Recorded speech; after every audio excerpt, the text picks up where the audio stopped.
शिवसेना उद्धव बाळासाहेब ठाकरे गटाचे उमेदवार राजू शिंदे यांनी राजीनामा देत छत्रपती संभाजीनगरचे माजी खासदार चंद्रकांत खैरे यांच्यावर आरोप केला आहे। यावर माजी खासदार चंद्रकांत खैरे यांनी राजू शिंदे हा ब्लॅकमेलर असल्याची टीका केली आहे।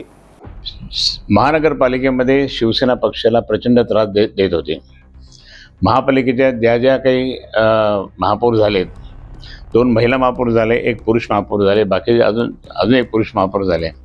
त्यावेळेसुद्धा प्रत्येक वेळेस त्या ठिकाणी कुठल्याही योजना होऊ द्यायचं नाही हे त्याचं कारण होतं। आणि म्हणून जी आज पाण्याची योजना जी आपल्याला झाली असती तर 2-3 वर्षापूर्वी आपलं पाणी मिळालं असतं आणि आता 2800 कोटीपर्यंत गेले।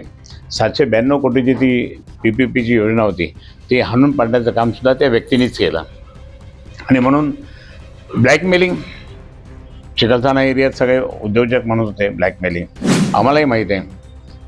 त्याच्यानंतर माझ्या पहिल्या लोकसभेला सुद्धा त्यांनी खूप विरोध केला, अगेन्स्ट काम केलं। नंतर इथे सुद्धा त्या ठिकाणी आता यावेळेस सुद्धा अगेन्स्ट काम केलं आणि परत म्हटलं आहे की मी भुमरेंना 32,000 लीड मिळवून दिली। मग असं असताना सुद्धा मी या ठिकाणी सांगेल की तरीही त्या ठिकाणी आमच्या एका नेत्यांनी त्या ठिकाणी त्यांना आणलं आणि तिकीट मिळवून दिलं, हरकत नाही। आता एकदा तिकीट मी कसं आहे माहिती आहे का, मी शिवसेना प्रमुख आणि बाळासाहेब ठाकरेंना कडव शिवसेना घ्या। ज्या वेळेस शिवसेना प्रमुखांनी काय आदेश दिला तो आदेश पाळायचं काम आम्ही करतो। आज उद्धव साहेबांचा जो आदेश आला तो आम्ही पाळतो, तर पक्षाने जे निर्णय दिला तो आम्ही पाळतो, म्हणून आम्ही काम केलं। आता मला सांगा की आता माझा त्याचा काही संबंधच नाही।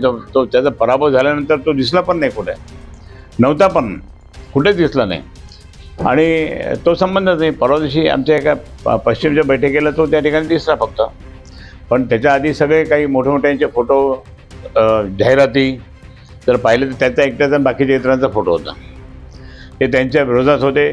ते आता पालकमंत्री झाले, त्यांच्याबरोबरचा फोटो पण आहे त्याचा। आणि मग अशा पद्धतीने जर पाहिलं तर फक्त येऊन शिवसेना खराब करण्याचं, शिवसेना डिस्टर्ब करण्याचं काम ह्या व्यक्तींनी केलं कोणाच्या सांगण्यावरून। आणि म्हणून त्या ठिकाणी आता असं त्यांना वाटतं की आम्हाला कोणी विचारत नाही। कसं विचारत नाही? तू येतच नाही बाबा, तू जर आला असतं तर काय झालं असतं। आणि म्हणून मी त्याला काही इतकं त्याच्याबद्दल जास्त बोलून काही मी त्याचं महत्त्व वाढत नाही। म्हणून प्रत्यक्षात या ठिकाणी सांगेल की असे लोक त्या ठिकाणी येतात आणि संघटना खराब करून जातात, बिघडवतात। आणि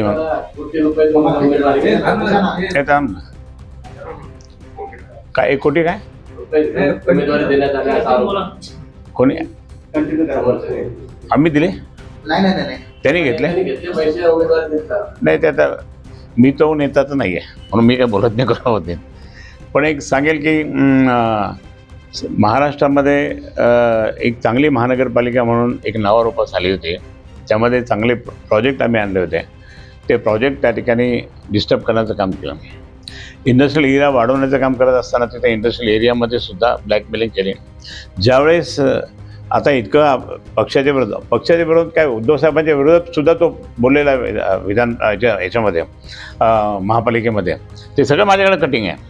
उद्धव साहेबांच्या अगेन्स्ट पण बोलला, पक्षाच्या अगेन्स्टमध्ये बोलला, माझ्या अगेन्स्ट तर रोजच बोलायचा, सगळंच काय तरी आम्ही सहन करायचो। आणि अशा पद्धतीने त्या ठिकाणी वागून म्हणजे स्वतःला आणि भाजपशी सुद्धा त्यांनी असेच काडीमोड केली होती। मग त्याला काढून टाकलं होतं, मग परत त्या नानांनी त्यांना घेतलं, म्हणजे येतो जातो अशा पद्धतीने तो माणूस त्या ठिकाणी तो होता। आणि म्हणून अनेक पक्ष बदलले आणि अनेक पक्षाचं काम त्यांनी, काही राष्ट्रवादी काँग्रेसमध्ये पण होता, असे त्या ठिकाणी म्हणजे आमच्या पक्षात घेतलं आम्ही आणि आम्ही काम केलं। तुम्हाला सांगतो की मागच्या वेळेस त्याला 42,000 मतं मिळाले होते आणि आता यावेळेस लाखाच्या वर गेले, ते फक्त शिवसैनिकांच्या मेहनतीने।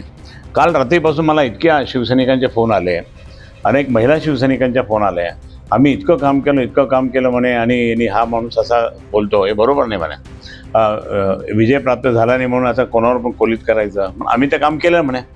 आता तुमच्या माहितीस्तव मी तर शेवटच्या दिवशीसुद्धा खूप सगळीकडे बजाजनगर इकडे तिकडे पूर्ण फिरत होतो, त्याचा फॉर्म भरायला मी गेलो होतो।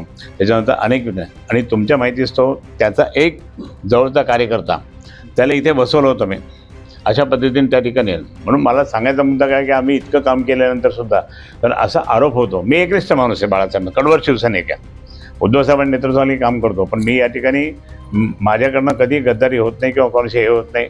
पण आता या ठिकाणी म्हणतात की नाही माझं यांचं पटत नाही, पण सांगायचं यांची तर स्तुती केली, आमच्या एका नेत्याची स्तुती केली, म्हणजे याचा अर्थ काय समजत नाही।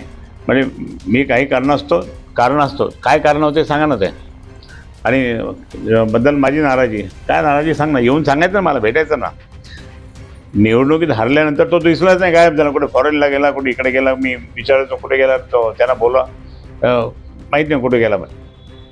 आणि असं असताना त्या ठिकाणी नाराजीचं म्हणजे मला भेटला पण नाही तर नाराजी व्यक्त कुठून करणार.